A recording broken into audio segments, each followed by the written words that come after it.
औज़ु बिल्लाहि मिनश शैतानिर रजीम बिस्मिल्लाहिर रहमानिर रहीम। మనిషి జీవితం నీటిపై ఉన్న బుడగ లాంటిది. ఎప్పుడు అంతమైపోతుంది తెలియదు. గాలిలో ఉన్న దీపం లాంటిది. ఎప్పుడు ఆరిపోతుంది తెలియదు.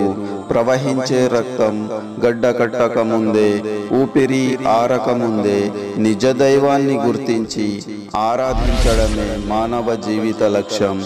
ఈ లక్ష్యం కన్నా వేరే లక్ష్యం ఏదీ లేదు. అయితే సృష్టికర్త అయిన అల్లాహ్ ఖురాన్ గ్రంథంలో ఈ విధంగా తెలియజేస్తున్నాడు.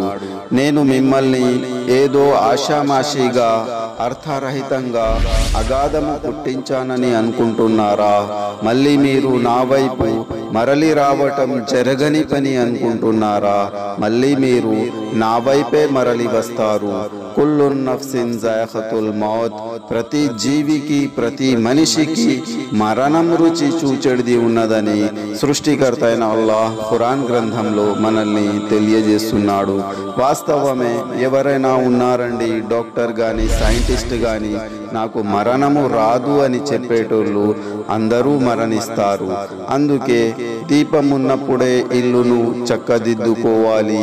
ప్రాణం ఉన్నప్పుడే నిజ దైవాన్ని గుర్తించాలి. ఇదే మానవ జీవిత లక్ష్యం. దేవుడు సజీవుడు, నిత్యుడు, అనంతుడు. ఆ దైవానికి కునుకురాదు. ఆ దేవుడు నిద్రపోడు. దేవుడు సర్వజ్ఞాని. తల్లిదండ్రులు, భార్య పిల్లలు లేనివాడు. ఇటువంటి దైవాన్ని మనము ఆరాధిస్తే పరలోకంలో సాఫల్యము పొందుతున్నామని చివరి గ్రంథం ఖురాన్ మనల్ని తెలియజేయడం జరుగుతుంది.